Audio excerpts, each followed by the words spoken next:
Sebelum neraka saja di alam kubur sudah disiksa. Dalam kitab Tambihul Ghafilin dikatakan orang yang gak sholat, lalai dalam sholatnya, diberikan 2 hadiah istimewa. Yang pertama door fresh, hadiah inti, 1 ekor ular yang panjangnya perjalanan 7 hari 7 malam, yang 1 gigi dan atas dan bawahnya jaraknya 1 hari 1 malam perjalanan. Ular itu namanya Sujahul Aqrab. Kumpul semua enggak sholat, dimakan sama Sujahul Aqrab, belum kenyang. Kita baru nyempil jadi gigong sama giginya, belum masuk kerongkongannya. Panjangnya 7 hari 7 malam. Habis kita dilumat-lumat, dibawa lagi oleh malaikat Zabaniyah apa?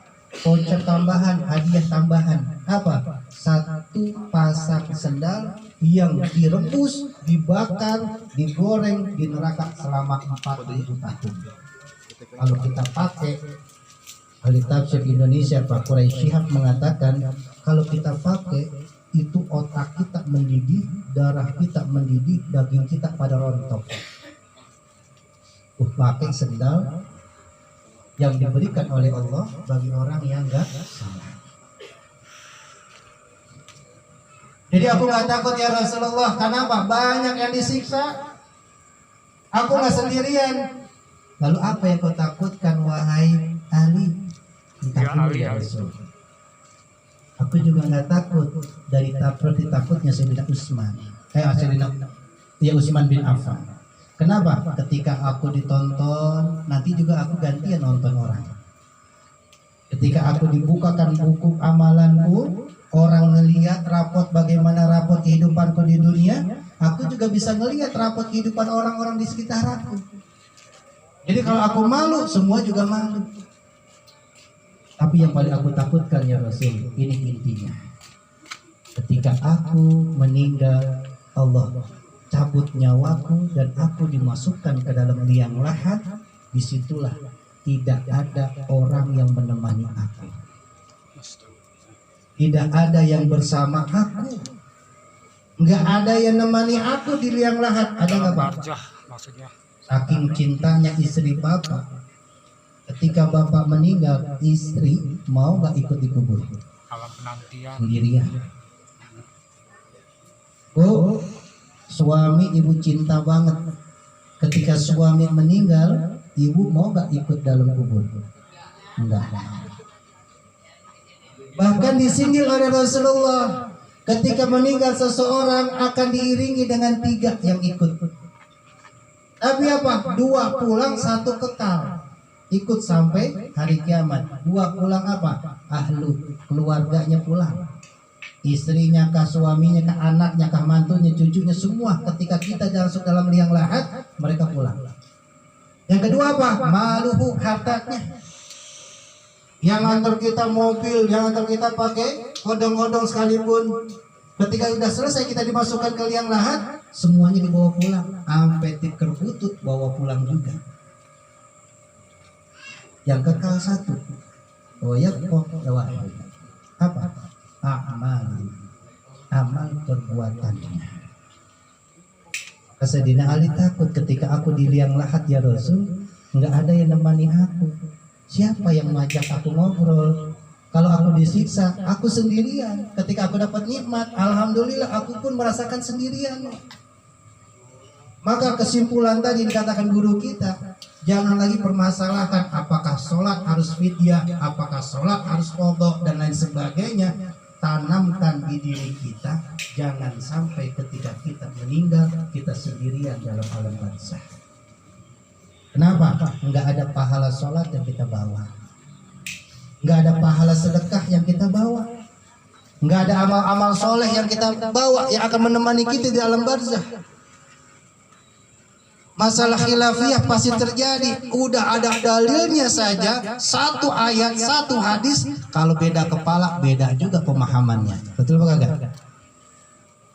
Maka yang disampaikan guru kita ambil tuh hikmahnya. Oh, ternyata perbedaan itu bukan untuk kita perdebatkan, tapi menjadi hati-hati diri kita.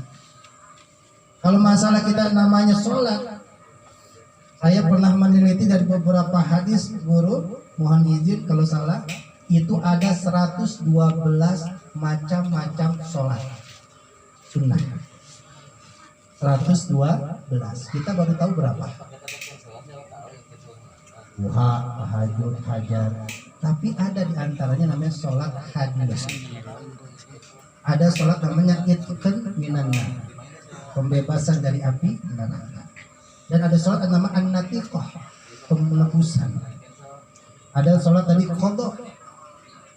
Ada sholat dan sebagainya. Itu ada 112 macam-macam sholat. Maka kesimpulan yang ingin saya sampaikan adalah ayo kita bangun di hati kita, dalam kesadaran kita. Apapun yang kita lakukan sebetulnya bukan untuk orang lain, tapi untuk kita sendiri. In ahsantum ahsantum li anfusikum. Semua kembali kepada kita. Kita berimpak, bersedekah.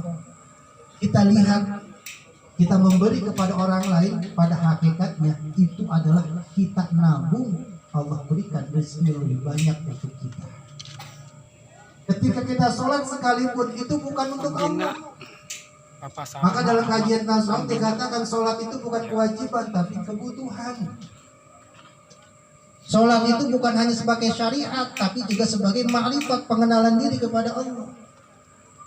Sholat itu bukan hanya sebagai hukum wajib ataupun sunnah dan sebagainya, tapi menjadi apa? Hukum untuk al-yaqinu bittaqwa.